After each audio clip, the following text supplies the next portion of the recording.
자, 오늘은 통성경 34과 우리 34번째 시간인데요. 하스몬 왕조와 중간사에 대해서 우리 함께 나누도록 하겠습니다.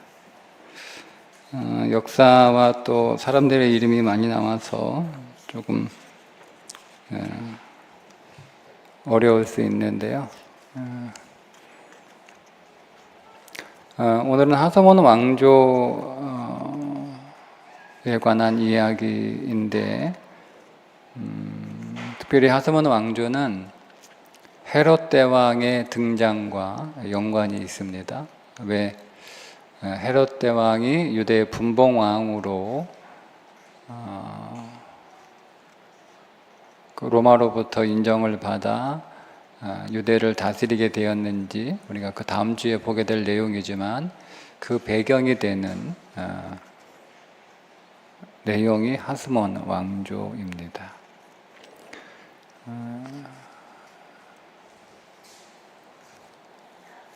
여러분 교재 보시면 통으로 외우세요. 1번과 2번 우리 함께 읽어 보겠습니다.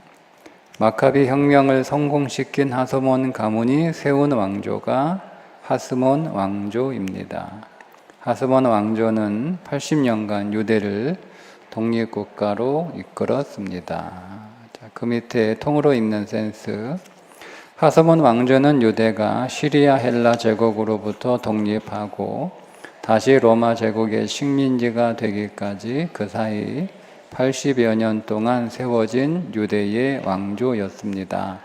이때는 이스라엘의 왕정 500년 이후 아수르, 바벨론, 페르시아, 헬라 제국의 지배를 받는 동안 완전히 사라졌던 왕조가 잠시나마 부활한 시기였습니다. 하스몬 왕조가 끝나고 다시 로마 제국의 지배를 받게 되면서 유대 민족은 그들 자체적으로 지도자를 세우지 못하게 됩니다. 그 후 유대 민족은 계속 로마 제국의 지배를 받다가 AD 66년 로마 정권에 반대하는 유대 전쟁을 시작했고 AD 70년 유대 전쟁의 패배로 끝이 납니다. 하스몬 왕조를 좀 설명을 드리면, 왜 하스몬 왕조냐? 마타디아 우리가 지난주에 보았던 마카비 혁명을 일으킨 유다 마카비의 아버지죠. 모데인이라고 하는 작은 시골 마을에 늙은 제사장이었던 마타디아가 안티오코스 4세가 보낸 대표자, 제우스 신상에 절하라고 보낸 그 대표를 죽이고 시리아 헬라 제국의 안티오코스 4세에게 저항했던 사람이 마타디아인데, 이 사람의 풀네임이죠. 이름 전체가 마타디아 하스몬입니다. 그래서 그 마타디아의 자녀들이 그 혁명을 일으켜서 시리아 헬라 제국으로부터 독립을 하게 되죠. 독립을 하게 되면서 이제 마타디아의 4아들 가운데 3명의 아들이 그 지도자가 됩니다. 그래서 여러분 보시는 PPT를 보시면 마타디아에게 5명의 아들이 있었습니다. 첫째 요한, 둘째 시온, 셋째 유다 마카비, 넷째 엘르아살, 다섯째 요나단인데요.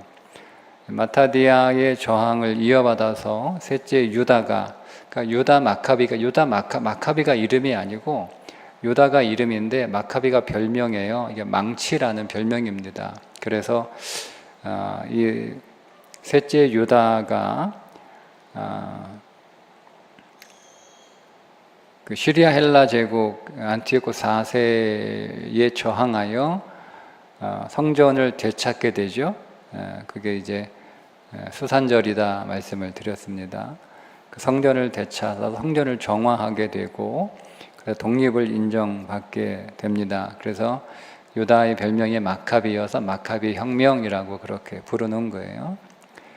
자, 그 유다 마카비의 뒤를 이어서 다섯째 요나단이 제일 막내인데 이제 위에 있는 형들이 나이가 많아서 둘째 시몬이 다섯째 요나단 막내를 다시 지도자로 세웁니다.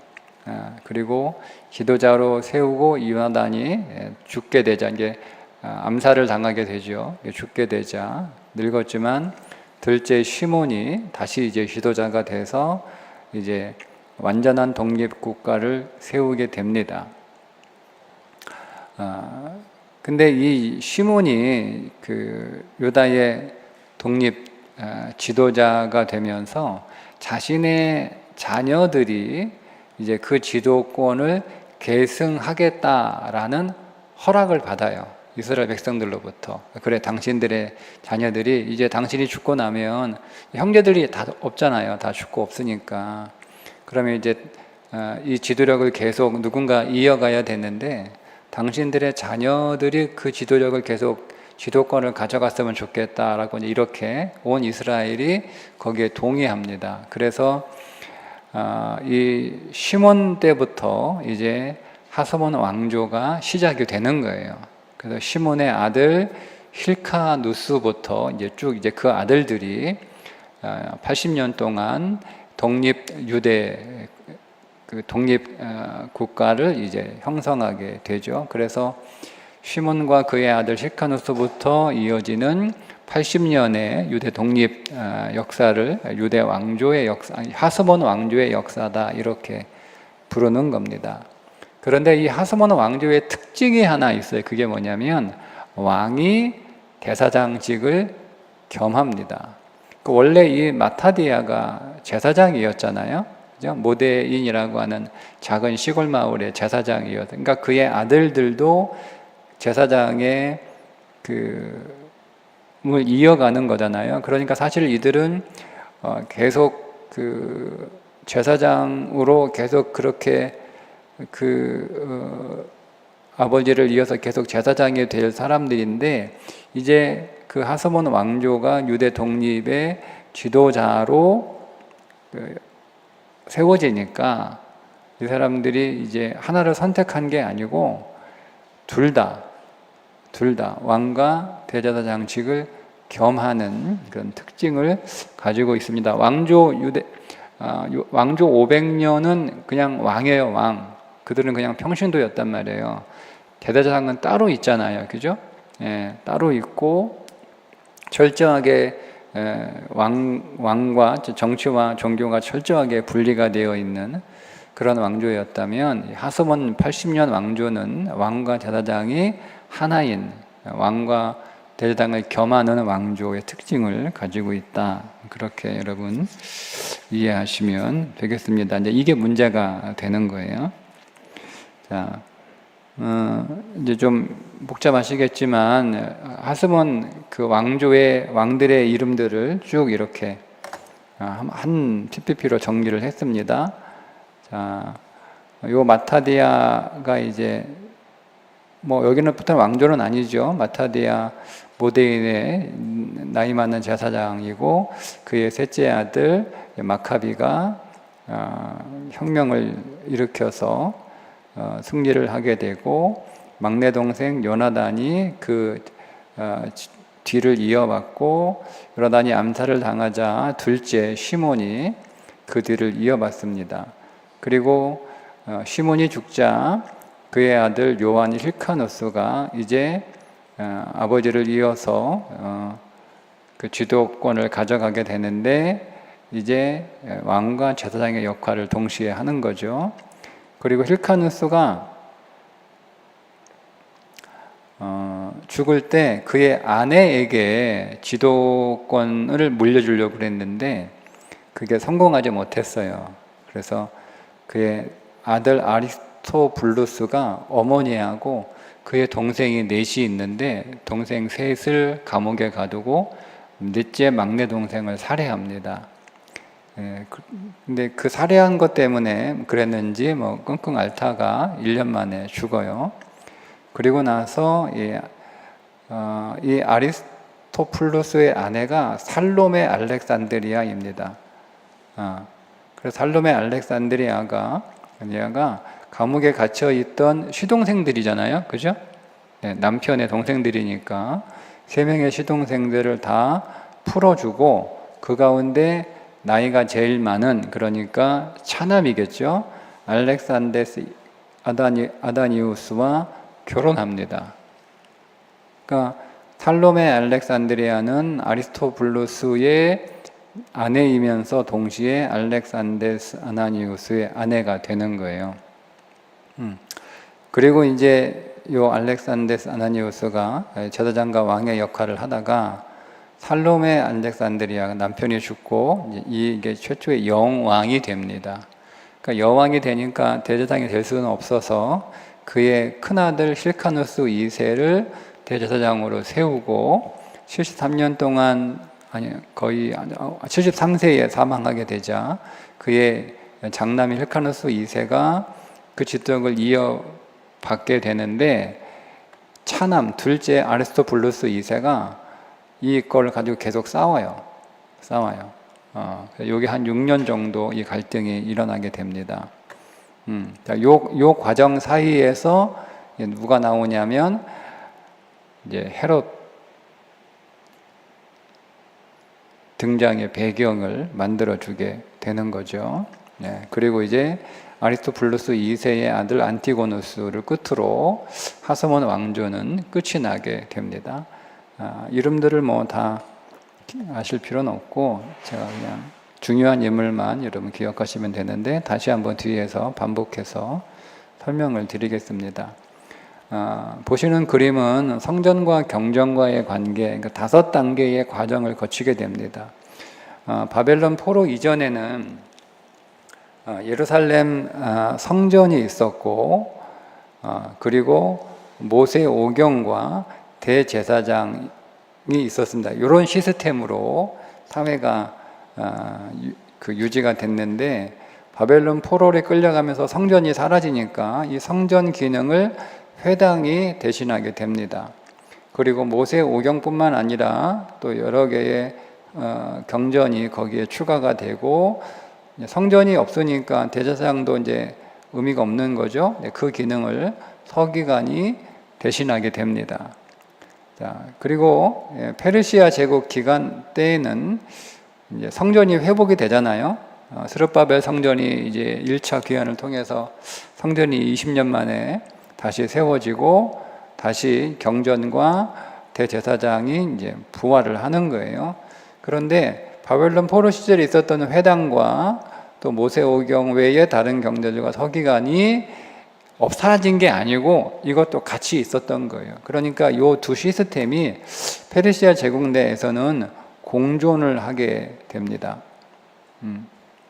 그러다가 이제 하소몬 왕조 때가 되게 되면 이 두 시스템이 대립을 하게 되는 거예요. 사라지지는 않았어요. 이 시스템이 대립을 하게 되죠. 그러다가 이제 로마 통치하에 들어갔을 때 다시 이 두 시스템이 이제 공존하게 되는 상황이 되다가 결국 이제 AD 70년에 성전이 완전히 무너지게 되죠. 그리고 예수님이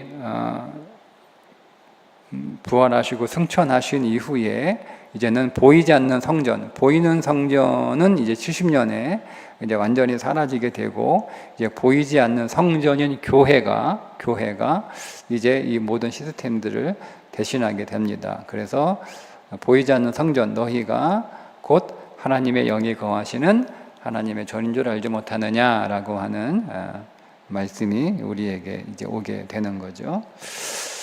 자, 이제 요한 힐카노스가 누구냐면 마타디아의 둘째, 그러니까 마타디아의 이게 셋째, 이게 다섯째, 이게 둘째거든요. 요 시몬 요 마지막 둘째가 그 마카비 혁명 이후에 유대 이스라엘의 지도자로 있다가 이제 그가 죽게 되면 그의 아들들이 그 지도권을 이제 계승해도 된다라고는 허락을 받게 되죠. 그래서 이제 그의 아들 요한 힐카노스가 종교 지도자이면서 정치 지도자 왕이 됩니다.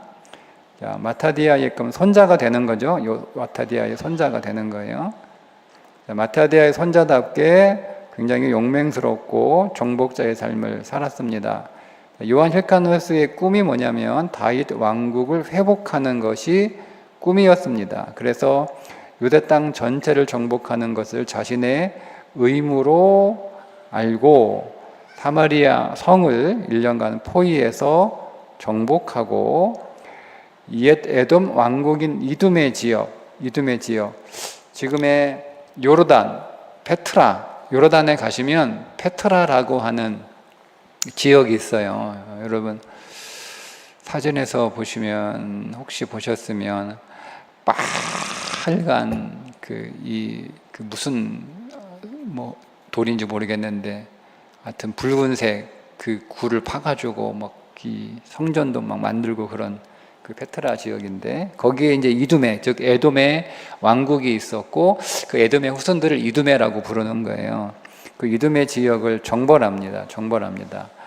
요거는 이제 하나님이 그렇게 말씀을 하셨기 때문이기도 하고, 자 그러면 이 이두메 지역을 정벌하면서 이두메인들 즉 에돔의 후손들을 선택을 하게 해요. 유대교로 개종할래 아니면 죽을래 이렇게 선택을 하게 합니다.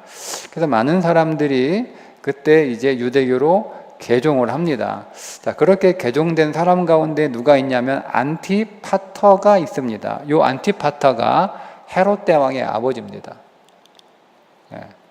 다 죽여버렸으면 헤롯 대왕 나오지 않았는데 개종시켜 살려줘가지고 헤롯 대왕이 나오는 거예요. 이 안티파터가 유대교로 개종을 하게 되고, 그런데 이 안티파터가 나중에 어떤 그 자리까지 올라가게 되냐면 당시 정치 제2인자의 자리까지 올라가게 됩니다. 그리고 이제 페트라를 정복을 하게 되죠. 근데 요한 힐카누스는 자신을 사두개인이라고 스스로 자처한 사람입니다. 사두개인은 부활을 부정하죠. 왜? 영혼을 부정하니까 부활을 부정합니다. 영혼이 없다, 부활도 없다. 사두개인이잖아요. 굉장히 현실적인 사람들이 사두개인이다라고 지난 말씀을 드렸습니다. 사두개인들은 대부분 종교 지도자들이죠. 바리새인들은 도시에 성공한 상인들이라면 사두개인들은 대부분 종교 지도자들입니다. 자, 주화를 발행해서 그 주화에 자기의 이름을 새길 정도로 뭐 거의 신격화했다라고 저는 해석을 합니다.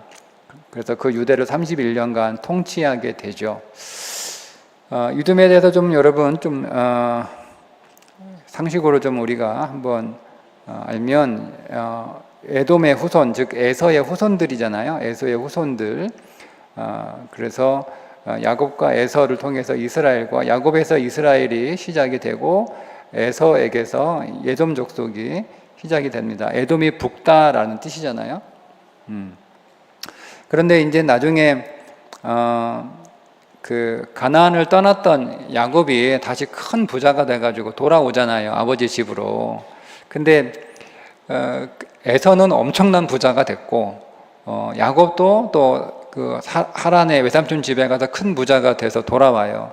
그런데 이 형제가 다 이제 규모가 굉장히 크니까 그 가나안 땅에서 같이 살 수가 없어서 에돔 족속이 말씀드린 페트라 요르단으로 이제 이주를 하게 됩니다. 거기에서 이제 에돔 왕국을 건설하게 되죠. 자, 가나안 입성 때 모세는 이 에돔 왕에게 뭐라고 부르냐면 형제라고, 우리의 조상들은 서로 형제였다라고 이렇게 그 이야기를 하죠. 그래서 길을 좀 내달라. 근데 거절을 당하잖아요. 그런데 이 에돔이 예루살렘이 멸망할 때, 바벨론의 애들이 멸망할 때 그거를 그냥 지켜만 보고 있고 심지어 기뻐했습니다. 그래서 하나님이 이 에돔의 멸망을 예고를 하십니다. 자, 이랬던 에돔이 요한 힐카누스 때 이둠의 지역을 정벌해서 이제 선택을 하게 하는 거죠. 유대교로 개종하든지 아니면은 죽든지. 그래서 많은 에돔 족속이 이두메인들이 이제 유대교로 개종하게 됩니다. 자, 유다 제국 에돔 출신 즉 헤롯 대왕이 이두메 사람입니다. 이두메 사람. 요한 힐카누스가 이두메 정벌할 때 유대교로 개종한 사람 가운데 한 사람, 말씀드린 안티파터가 헤롯 대왕의 아버지인 거죠. 자, 요한 힐카누스가 죽으면서 그의 아내에게 그 지도권을 넘겨주려고 그랬어요. 그런데 이제 그 아들인 아리스토블루스가 이제 자기 어머니하고 3명의 동생을 옥에 가두고 자기가 왕이 됩니다. 그리고 넷째 동생을 살해하죠. 자, 아리스토블루스 1세는 하스몬 왕가에서 공식적으로 왕의 칭호를 사용한 첫 번째 왕입니다. 그러니까 그 아버지였던 요한 힐카누스는 왕가 제사장의 역할은 했지만 공식적으로 왕이라는 칭호는 사용하지 않았습니다.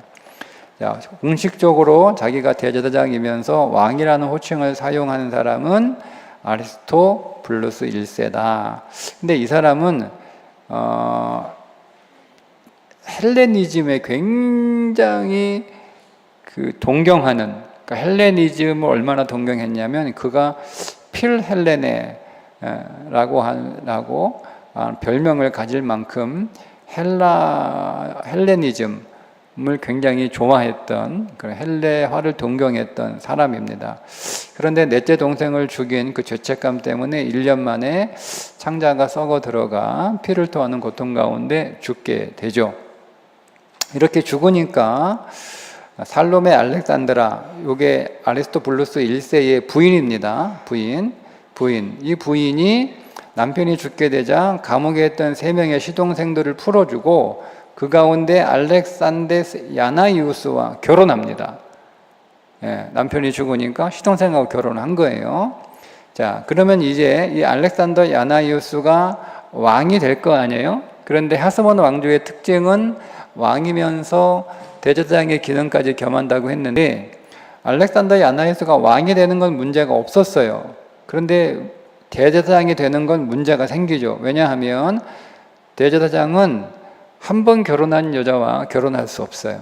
반드시 처녀하고만 결혼합니다. 그래서 그 율법 조항 때문에 유대 백성의 지지를 받지를 못합니다. 자, 알렉산더 야나이우스 아리스토블루스의 동생인 거죠. 자, 홀로 된 형수 살로메 알렉산드리아와 결혼합니다. 죽은 형 아리스토블루스의 아내였습니다. 자, 말씀드린 것처럼 이 사람이 왕이 되는 것은 문제가 되지 않았어요. 그런데 대제사장이 될 수는 없죠. 한 번 결혼한 여자, 그것도 형수, 과부가 된 형수하고 결혼을 했으니 율법의 정면으로 위반되는 것이어서 백성들이 그를 대제사장으로 인정하지 않았어요. 인정하지 않아요. 주로 이제 바리새파 사람들이겠죠. 당시 이스라엘 안에 바리새파, 사두개파, 그리고 요때 이제 에세네파가 나오는 거예요. 이 사건 때문에. 자, 이 주도 이 반대하는 유대인들, 바리새파 사람들이 이제 반대를 하니까 이 반대하는 사람들 800명을 십자가에 매달아 죽입니다. 엄청난 사건이 일어나는 거예요. 자기에게 반대했다는 이유로. 그래서 8,000명의 유대인들이 알렉산데스 야나이우스를 피해서 광야로 도망가죠. 자, 이때 도망갔던 사람들이 에세네파예요. 에세네파. 네. 경건주의자들, 하시딤들이죠. 하시딤, 바리새, 그 다음에 에세네, 이렇게 흘러가는 거예요. 그는 다윗 시대만큼 영토를 확장한 사람이기는 합니다. 그러나 이런 비극적인 일들을 저지르게 되죠. 그리고 이제 그가 그의 아내에게, 형수이자 아내에게 왕위를 물려주고 31년 통치를 마치고 죽습니다. 요 알렉산데스 야나이스의 결혼을 좀 더 자세하게 설명을 드리면, 홀로 된 형수, 그러니까 아리스토블루스 1세의 아내잖아요. 살로메 알렉산드리아와 결혼합니다. 자, 말씀드린 것처럼 왕으로서는 문제가 없지만 대제사장에서 문제가 생기니까 백성들이 이 사람을 인정하지 않습니다. 그래서 초막절 때 알렉산더스 아나이우스가 등장해요. 자기가 왜 등장해요?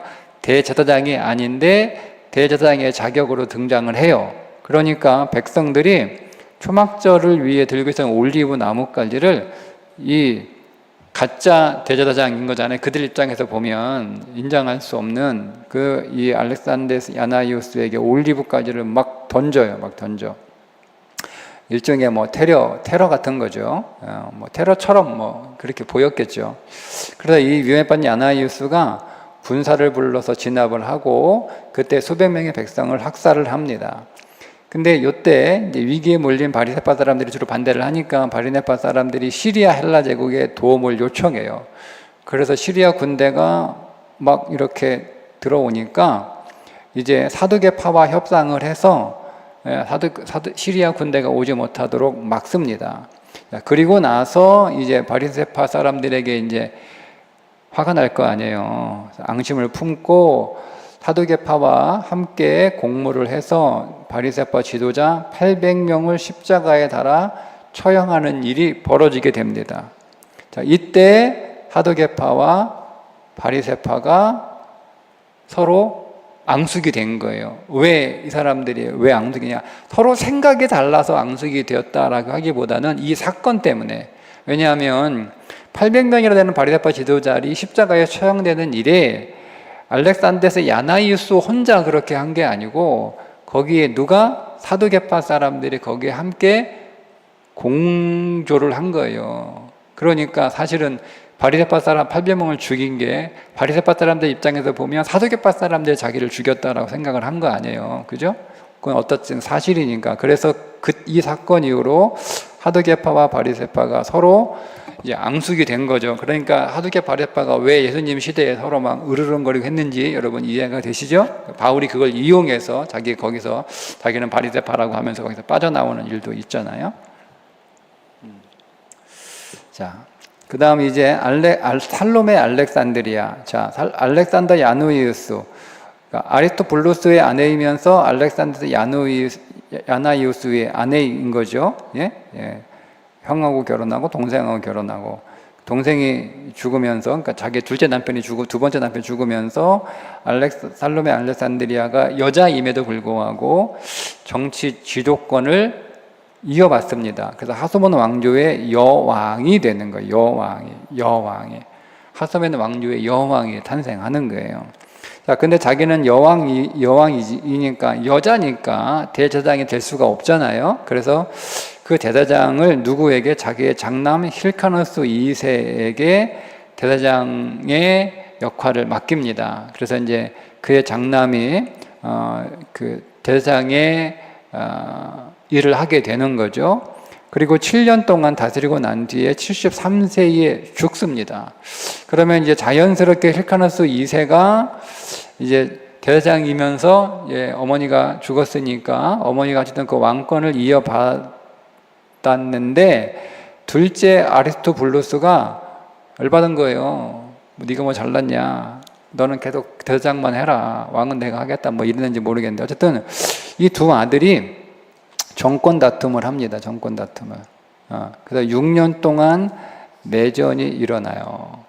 근데 이 문제를 해결하기 위해서 살로메 알렉산드리아가 당시 2인자였던 안티파터, 그러니까 안티파터가 여러분 어느새 세월에 요한 힐카누스 때부터 어느새 이스라엘의 제2인자가 된 거예요.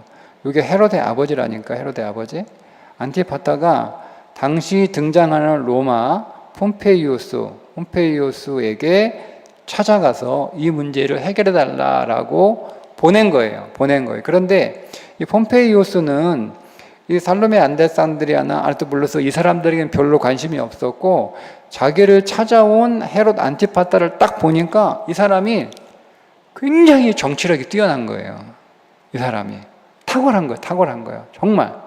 그래서 자기 마음에 쏙 들어요. 네. 그래서 폼페이우스가 안티파터와 그의 두 아들 파사엘과 헤롯에게 유대 땅 통치를 맡깁니다. 그리고 나서 헤롯 대왕에게 유대 전체의 분봉왕으로 임명이 되는 거죠. 그리고 이제 80년에 하스몬 왕조는 끝이 나고 헤롯 왕조가 등장하게 됩니다. 그건 다음 주에 등장합니다. 네.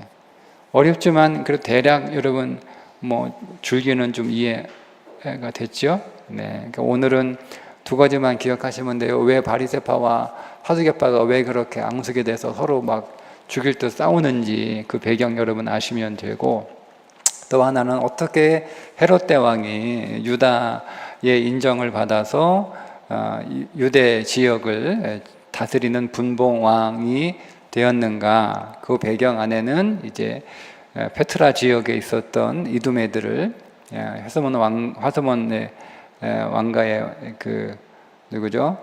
요한 일카누스가 정복하고 그들을 개종시켜 데려왔는데 거기에 안티파터가 있었던 거예요. 그 안티파터가 계속 정치력을 발휘해서 결국엔 이제 2인자가 되는 거고, 그리고 그의 정치력으로 그의 두 아들이 폼페이우스의 눈에 들어서 유대 본봉왕으로 된 것이다. 이렇게 이해를 하시면 되겠습니다. 자, 오늘 기도 제목 3가지 함께 나누고 기도하겠습니다.